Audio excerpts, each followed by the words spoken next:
Ok, on passe aux choses sérieuses maintenant. Quand on parle de barbecue, j'ai tout de suite une pièce de bœuf qui me vient à l'esprit. Pourquoi? Je saurais pas vous répondre. J'ai choisi de vous servir un steak de côte de bœuf en croûte d'ail et sa poêlée méditerranéenne. La poêlée doit cuire environ 30 minutes.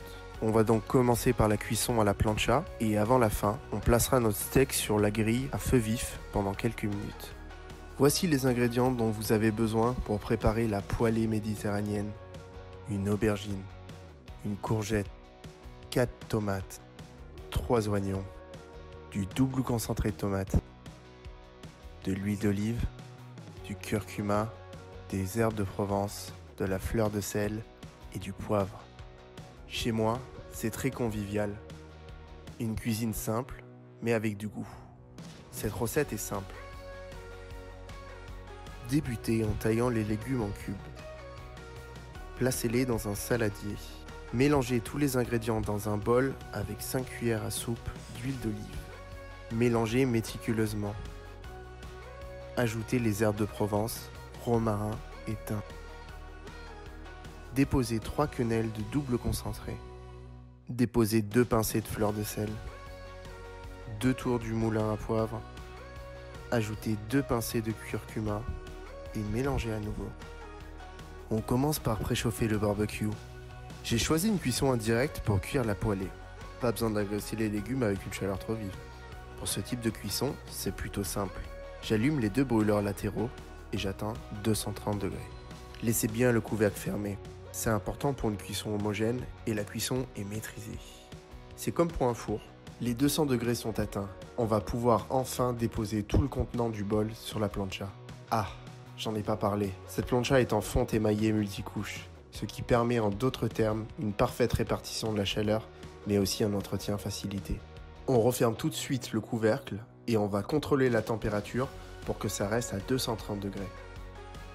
En attendant, je vous propose de continuer avec la préparation de la croûte d'ail qui viendra enrober la pièce de viande de bœuf. Après avoir épluché les gousses d'ail, coupez-les dans le sens de la longueur. De la paume de la main et avec l'aide d'un couteau, pressez les gousses. Une fois terminé, ajoutez 2 pincées de fleur de sel. Ensuite, hachez fin. Pressez à nouveau. Vous devez obtenir la consistance d'une pâte. Ajoutez maintenant le persil plat. Hachez à nouveau. Vous devez obtenir une pâte légèrement humide et granuleuse. Placez dans un bol la pâte d'ail et de persil. Terminez la préparation avec 4 cuillères à soupe d'huile d'olive, 2 cuillères à café de votre meilleur balsamique, 2 tours du moulin et versez la pâte d'ail et de persil dans la vinaigrette. Mélangez. En massant votre viande avec la pâte d'ail, vous pourrez ainsi attendrir la viande et la rendre plus savoureuse. Votre pâte se tiendra mieux à la cuisson. Laissez macérer 30 minutes à température ambiante. Les 30 minutes de cuisson viennent de se terminer. On va maintenant remplir le saladier qu'on va ensuite venir refermer avec du papier aluminium pour conserver la chaleur. Cette fois-ci, nous avons besoin d'une cuisson vive. J'ai choisi la cuisson directe à 250 degrés. Pour une cuisson saignante et une épaisseur de 2,5 cm, je recommande 6 minutes en les retournant une seule fois, donc 3 minutes de chaque côté. Très important, laissez reposer 4 à 5 minutes sous un papier aluminium. Ça va permettre à la viande d'être plus tendre et de donner du goût. Après le repos de la viande, vous pouvez découvrir le papier aluminium et commencer à découper. J'aime présenter ma viande en petits tronçons. C'est appétissant et ça met en valeur cette belle couleur rouge. Pour la préparation de l'assiette, je dépose mes tronçons de viande en quinconce et je dresse un dôme de poêlée juste à côté. Rien de plus simple. Voilà, à table. Tiens, on vient de terminer la cuisson de nos aliments. Pendant que c'est encore chaud, n'hésitez pas à déglacer la plancha. Très simple et facile pour un entretien parfait. Le barbecue est maintenant éteint. Prenez un pichet et versez un peu d'eau très froide dessus. Voilà, vous voyez, on voit très clairement que les résidus commencent à se détacher. Mais revenons un peu en arrière. Voici tous les accessoires dont vous avez besoin pour un bon entretien. Une éponge métallique, une huile anti-adhérence, un produit de nettoyage de l'émail, un spray nettoyant de grille de cuisson, un grattoir,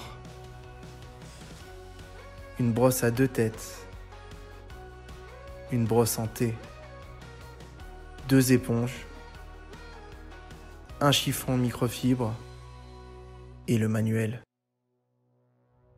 Petit aparté, je vais vous montrer comment utiliser l'éponge métallique pour nettoyer la plancha. Remplissez le réservoir à eau et liquide vaisselle. Pressez le bouton pour libérer le liquide. Commencez à frotter en faisant des arcs de cercle. Vous voyez? On voit clairement la différence. On continue et on enlève les résidus. Voilà. Maintenant, place au nettoyage de la grille. Utilisez la brosse en thé. Brossez. Aspergez la grille de spray nettoyant. Laissez agir pendant 30 secondes. Muni d'une éponge, frottez énergiquement sur la face avant. Retournez et faites à nouveau les mêmes manipulations.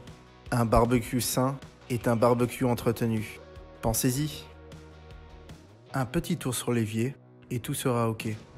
Dernier tour de nettoyage avec un papier absorbant pour sécher la plancha et la face avant. Voilà, c'est fini. C'est simple, non ?